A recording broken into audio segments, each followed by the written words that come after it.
বিসমিল্লাহির রহমানির রহিম। সকল প্রশংসা আল্লাহর, সকল ক্ষমতার মালিক আল্লাহ মহান।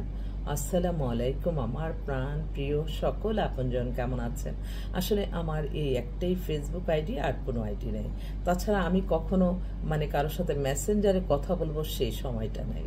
আর আমার যারা চিনে এবং আমার যারা শুভাকাঙ্ক্ষী আছে, আমার যারা আপনজন আছেন, এই সামাজিক যোগাযোগের মাধ্যমে আমাকে কিন্তু আমাকে মেসেঞ্জারে কলের কোনো প্রয়োজন নাই। আপনারা আমাকে সরাসরি হোয়াটসঅ্যাপে কল করে কনফার্ম হতে পারেন।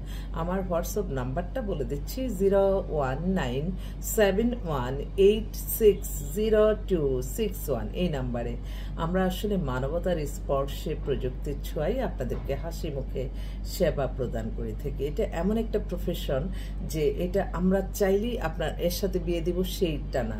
আপনাদের দুই পক্ষের পছন্দ হবে, আপনারা নিজ দায়িত্বে খোঁজখবর নিয়ে কাজ করবেন। কারণ বিয়ে না হলে কেউ কারো আত্মীয় না, তাই অপরিচিত মানুষের সাথেই আমাদের আত্মীয়তা হয়। আর অনেকেই মনে করে যে আল্লাহ মিডিয়া কিছু না, একটা মাধ্যম ছাড়া কিন্তু পৃথিবীতে কোনো কিছুই হয় না। আপনি যা কিছু করতে যাবেন একটা মাধ্যম লাগবে। এই মাধ্যমটা হচ্ছে আমি আপনাদের প্রতিনিধি হয়ে হয়তো আপনাদের বিয়ের সাথে ব্যবস্থা করে থাকি। তো আপনারা যারা আসতে চাচ্ছেন আমাদের অফিসেও সরাসরি ভিজিট করতে পারেন। আমাদের কাছে এই মুহূর্তে অসংখ্য ছেলে এবং মেয়ে রেডি আছে, ইনশাল্লাহ আসবেন। আমি সবসময় মনে করি যে যার প্রফেশনে থেকে যদি আমরা সততার সহিত কাজ করি তাহলে কোনো অন্যায় খারাপ কোনো কিছুই কারণ আসবে না, কারো ক্ষতিও হবে না। এই বর্তমানে এমন অবস্থা আসলে যে সরকার ভালোভাবে দেশ চালাবে, সাধারণ মানুষের নাগালে সবকিছু পাওয়া যাবে, সাধারণ মানুষ হ্যাপি থাকবে, তাহলে কিন্তু সে দেশ সুন্দর থাকবে। কারণ আমরা বিত্তবানরাই শুধু বিত্তবান হব, ক্ষমতাবানরাই শুধু ক্ষমতা সেটার টেস্ট নিব সেটা না। সাধারণ মানুষের আমরা যারা সাধারণ খেটে খাওয়া মানুষ, যারা কর্মের বিনিময়ে তারা হয়তো তাদের জীবন জীবিকা নির্বাহ করবে এবং তারা কোনো শৌখিনতা নাই, তাদেরকে শৌখিনতার তৌফিক যাতে দেয়, এরকম একটা রাষ্ট্র গঠন করতে হবে।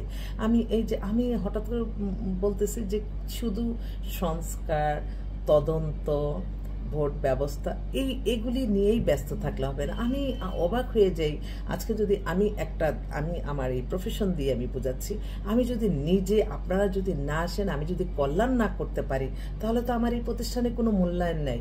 তাছাড়া আমি যত মানুষ দেখছি 60-এর পরেই তাদের তো আর এত সততা ছাড়া তারা কেন একটা দায়িত্ব নিবে?